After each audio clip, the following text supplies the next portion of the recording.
In the otherwise quiet town of Seagrove, there's suddenly a whole lot of shaking going on. We get a lot of truck traffic. This is a place that is looking for traffic, foot traffic, to come shop in its world-famous potteries, but Potter and Mayor David Fernandez says it's not quite set up for that yet. There's a pottery just up the street past the Methodist church there, and take your life into your own hands trying to get there without a sidewalk. The problem isn't so much the roads in Seagrove as the ones now near it.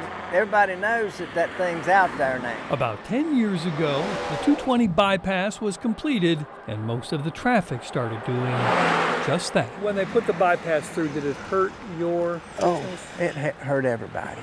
It was terrible. We're not even on a map anymore. We had 28 people come to Seagrove on Labor Day weekend. We were seeing 400,000 a year stopping. And suddenly we went from 350 on Labor Day weekend to 28. What's left is a lot of truck traffic, and it doesn't stop to buy anything. The problem we get are the people that are the truckers that don't know the area or know the area too well to know that the traffic light will change right when you come to it. So they've got it timed where they can zip down 705 at 40, 45 miles an hour, time the traffic light and bottom right through. Here comes one now. 45. They do tend to rush through town. So the town is trying to lower the speed limit to between 20 and 35 miles an hour, depending on where you are. But speed is not the only set of numbers driving this problem. There's often trucks looking to avoid the way station that's part of the new bypass. If by chance they're doing checking, word gets out very quickly that, hey, the highway patrol's at the rest area. You know, if you're overweight, maybe you should bail.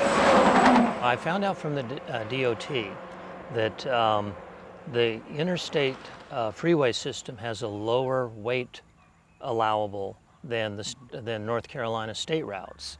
So it makes sense if a truck is a little bit heavy to use a state route rather than using the interstate. And that's legal. It is legal, yeah. But it doesn't do you any good. No, it does not.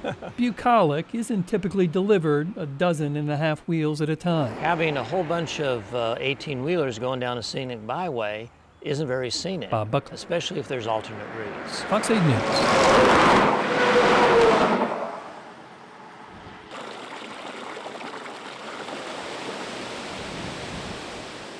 Is this farm, zoo, or both?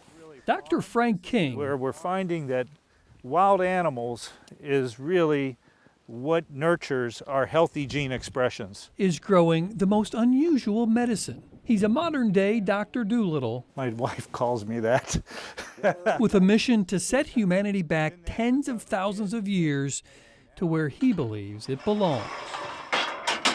That's why he has one of the nation's largest herds of not just bison. It's all specially made handling equipment for bison. But camels, see their nose? Antelope, They're very easygoing animals. And Watusi. These are some of the highest quality, biggest horned Watusi there are. Which are related to prehistoric cattle. And that, says Dr. King, is where the medicine derives, since we too are genetically derived from our ancient ancestors. They all have a spine just like the dinosaur, where as you go up the thoracic spine to the front shoulders, the spinuses get real long. The bison and the elk, they have all survived the Ice Age. So we find that those wild meats going back prehistorically are the meats that best restore our healthy gene expressions.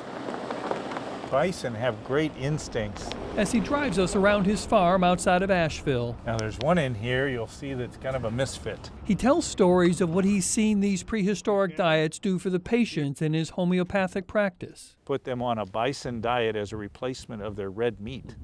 And found not only was it lowering cholesterol better than any other method being used in medicine, lowering cholesterol and high triglycerides. Perhaps because the animals eat organically themselves, whether it's the grasses he's planting for them. This here's an Indian grass and blue stem, and it's got 25% alfalfa, but it's grown wild. To what grows among the grass. What we do is we create a a salad bar mix for our animals here, because it's all this mix of different wild plants that really creates the balance in their chemistry and their health overall of the animal. Which is designed to create that balance in you. Bison raised without antibiotics or added hormones. He sells it under the name Dr. King's Natural Meats. Now that's going to Harris Teeter. They also handle our elk. It's part of his company called King Bio, which has homeopathic treatments for everything from migraines to digestion, from allergies to cancer support. We make over 500 different medicines, all natural medicines. Of which he sells plenty. We do about 10 million a year. And up more than 30% last year, a trend Dr. King sees continuing because of how he says these medicines work. Our job in natural health care is how do we awaken the body's ability to heal? That really is the future of healthcare. The farm and pharmacy come together as Dr. Frank King insists that to remain civilized, Just like Jurassic Park. we need to stay wild. Bob Buckley, Fox 8 News. There's one picture where you're like jumping. Like, The existential question for the modern teenager is, if there is a moment, but no one records it, dude. did it really happen?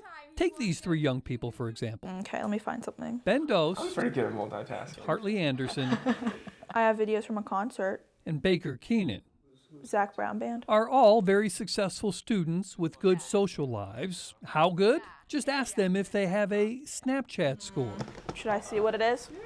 because Probably embarrassingly high.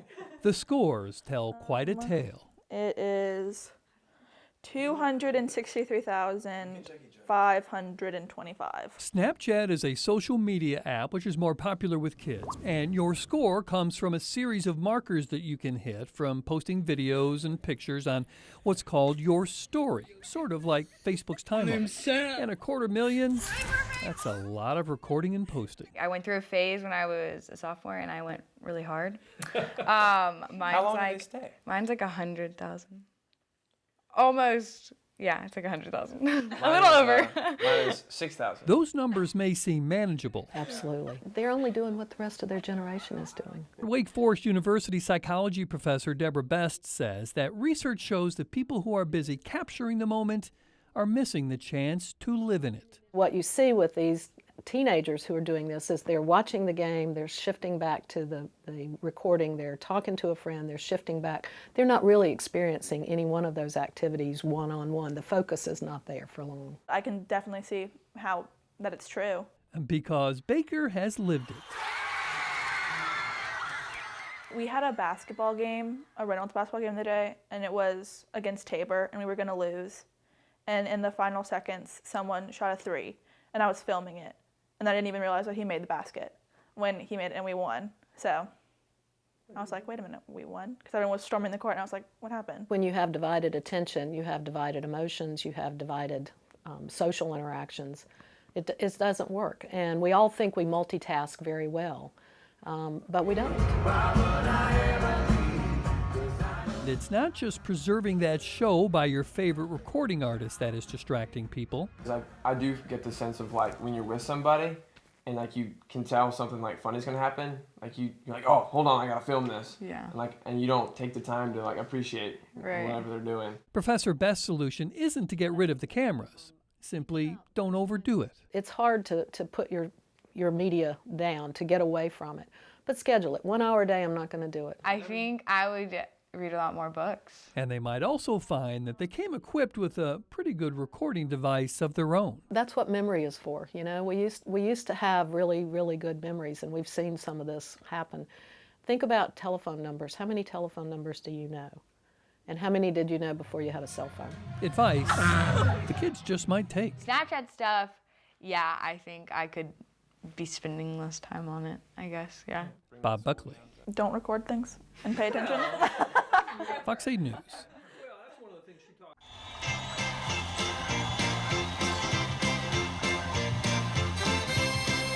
Happy Friday, everybody, and welcome to the David Glenn Show. Hope your weekend is off to an early and fantastic start. Anywhere you drive in North Carolina, you can hear him. As always, we will have great guests. And for 3 hours every weekday, this room and those who listen to his statewide syndicated radio show make up David Glenn's world. If you don't stop the stupid stuff, you're going to hurt your team. I love to dream big. I love to prove people wrong. Those are the best players in the ACC, period. I try to save my strongest opinions for the topics that I know the most about. Well, it's a flagrant foul when you get caught, and Grayson Allen got caught for one of those and correctly called for one of those. If I was fair, I was relevant, and I was accurate, I'm not going to apologize just because you don't like it. I do ask myself those three questions whenever somebody asks me about John Thompson's commentary on Selection Sunday, because it is seriously some of the absolute worst. Getting to this point where you talk to thousands of people statewide on the radio via this studio every day did not come easy. In fact, Glenn will be the first to tell you, he's not a professionally trained broadcaster. He founded the bi-weekly ACC Sports Journal and the website accsports.com after graduating law school in 1994. He practiced law and ran the publications and website for 17 years, while at the same time being a frequent contributor to sports talk radio in the Triangle area. Over a period of years, one of the stations that had me on as a guest most frequently asked me if I had ever thought of being a host myself. Right. And the honest answer was no. But one thing led to another, and now he has the most listened to statewide sports radio show in North Carolina. Every day, he talks about ACC issues, including what he calls its two biggest changes in recent years: money. Coaches are making more than ever. More money's poured into facilities than ever. And the social media effect on players. Today, you could get personally attacked on Twitter and Facebook. The fans who get mad at players who leave early for the NBA. It's incredibly selfish to be mad at a young person making a career and life-altering decision simply because, or mainly because, your favorite team is not going to win as many games the next year. The impending North Carolina NCAA penalties. Those who hate Carolina are going to be mad because the penalties are not large enough. But Carolina fans are probably going to think it's too much as well. So nobody's going to be happy when that verdict comes down. And the tournament moving to D.C. this year and New York City for 2 years after that. I'm a fan of rotation, but I'm a fan of keeping the supermajority of the tournaments in the state of North Carolina. In North Carolina, just like the show he hosts. Enjoy the weekend. We'll see you Monday on The David Glenn Show.